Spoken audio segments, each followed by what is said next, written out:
I'm out here today in beautiful San Antonio, Texas to go inside of Six Flags Fiesta Texas to check out some Fright Fest updates going on in July. It's kind of crazy, but there is some stuff going on. So let's go inside and see what we can see.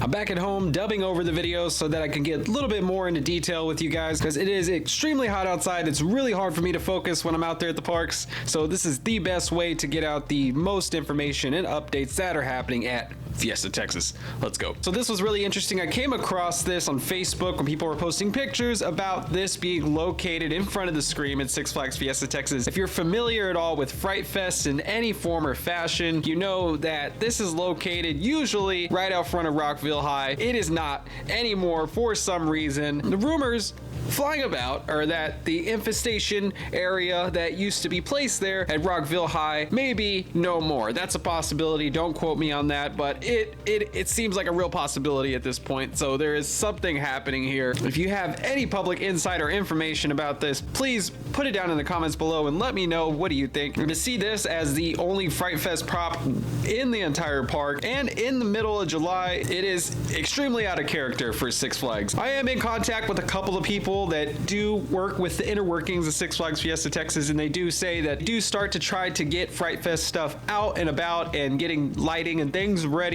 before the whole Fright Fest season starts to really kick off. That way they can get a head start on things. But to see something this big and heavy out there this early is completely unheard of. You just don't see this happen. So I also headed over to Crack Axle Canyon to go check out what is going on with Buried Alive. Obviously, there's nothing out there that you can see. If you don't know, Buried Alive is a haunted house that's been here at Six Flags Fiesta Texas for quite some time. It does tend to be quite a fan favorite. It's a haunted house basically set in the theme of a mine. There's a lot of miners and things down there that are jumping out and popping out at you. You're supposed to go in there and it's supposed to like simulate that you're going down into a mine through an elevator and then obviously into the mine. Recently they had told us at Roller Coaster Rodeo that this was gonna be demolished or pretty much just gutted. I don't think they're tearing down the building, but they're gutting the entire building, which is really interesting. I know everything is really interesting to me for some reason. The entirety of the inside of Buried Alive has been gutted and completely stripped. At least that's what sources have told me from beyond. If you don't know, Six Flags as a company actually announced that they're going to be bringing in a whole lot of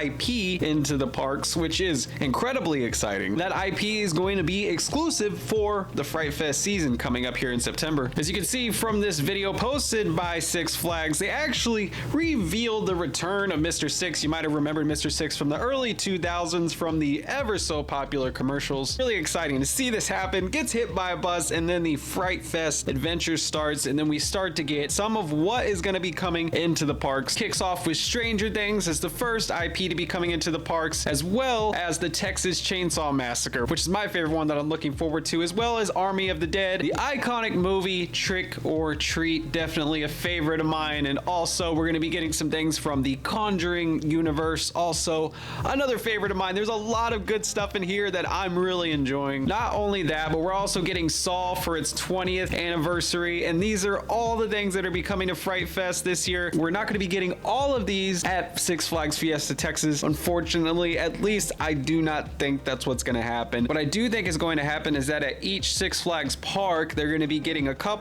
of these IPs at each park. So for example, we may get Texas Chainsaw Massacre and Trick or Treat, or exchange one of those for the other IPs that were announced. You get the idea. Now the rumor going around from people that I hear chirping about in my ears are telling me that we are going to be getting Texas Chainsaw Massacre. That's just a rumor. Don't take what I say as fact. That seems to be the rumor going around all over the place. So we may be getting Texas Chainsaw Massacre, and I think that is a high possibility. I'm currently editing the video right now. If you want me to speculate a little bit, I have a sneaking suspicion that Stranger Things may be getting overlaid over there as a scare zone. Again, this is my opinion. Nobody has said anything to me about this. And I think that the Rockville High School will be turned into a Stranger Things haunt. It makes so much freaking sense to turn that whole area into that. Again, that is my unprofessional opinion, so take it with a grain of salt. It's very exciting stuff. We have a lot to look forward to this Fright Fest. Obviously, there's a lot of changes and things going on for Fright Fest this year. We will be getting more information when the FT92 fan event happens on August 10th, and they will be telling us probably about a lot of Fright Fest stuff going on, so we will be finding out here very soon. I then made my way over to the DC Universe area of the park to go check out what was going on with the Superman gift shop over there, because the Superman gift shop, as you can see, is completely gutted. All that's really left is the bare bones of what used to be the Superman Krypton Coaster gift shop. It'll now turn into the all-new Daily Planet air-conditioned, mark that, air-conditioned gift shop, which is really cool, which is much needed when it comes to this Texas heat. As to if this will be done by the end of the summer, I have no idea. But what I do have is these renderings posted by the park president as to what the Daily Planet gift shop is going to be looking like. We're definitely getting a whole new updated facade on the outside, as well as an all new inside and layout that you can see, and it looks like it is going to be a lot more updated and modern compared to what they did have before. What they did have before was just pretty much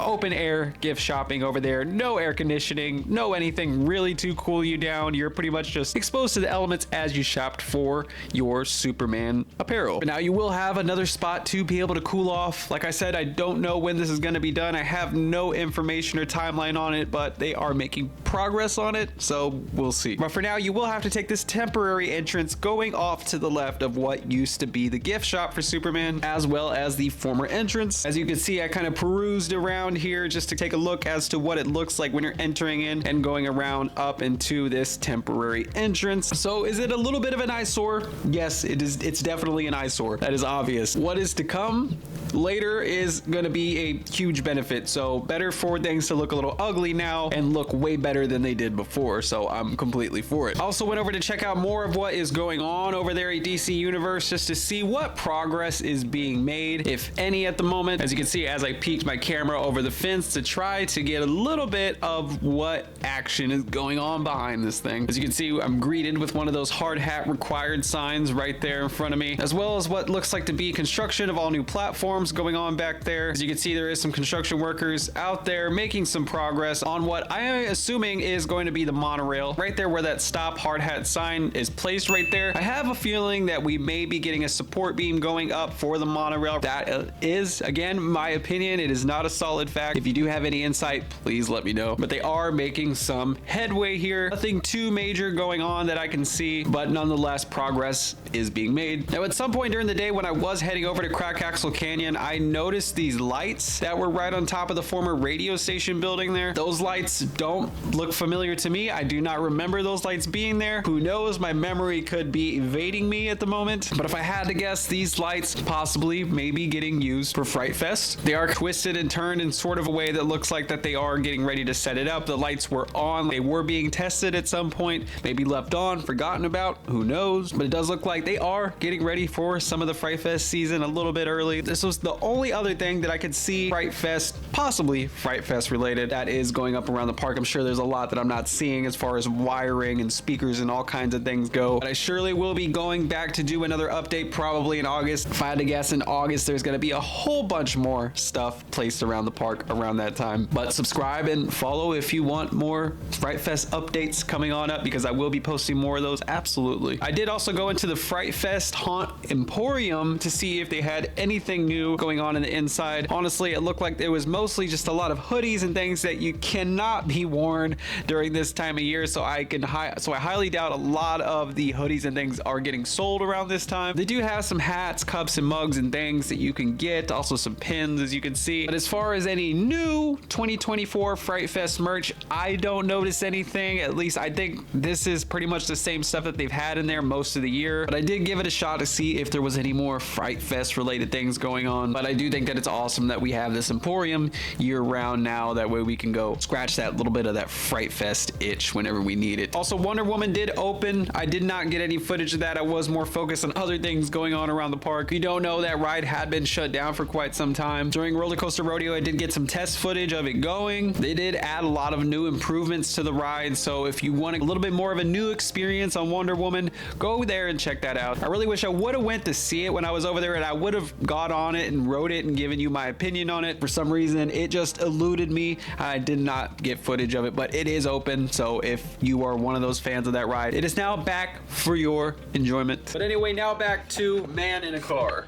All right, so short update here for you guys. Not an incredible amount going on, but at the same time, quite a lot. From some of the infestation stuff that's right in front of Scream, to the Superman gift shop building being completely demolished and being replaced with the all-new air-conditioned inside. There is a bit going on. Let me know if you have any ideas, opinions about what is going on around the park right now. I know there's a lot of questions and things up in the air, but that's all the excitement that comes with coming to Six Flags year-round. You get to see all the changes. You get to notice things that weren't there before. It's always really exciting. I love coming for the park updates. They're really fun to make. But anyway, if you liked the video, like the video. If you want to see more videos like this, consider hitting the subscribe button. But with that being said, have a good day.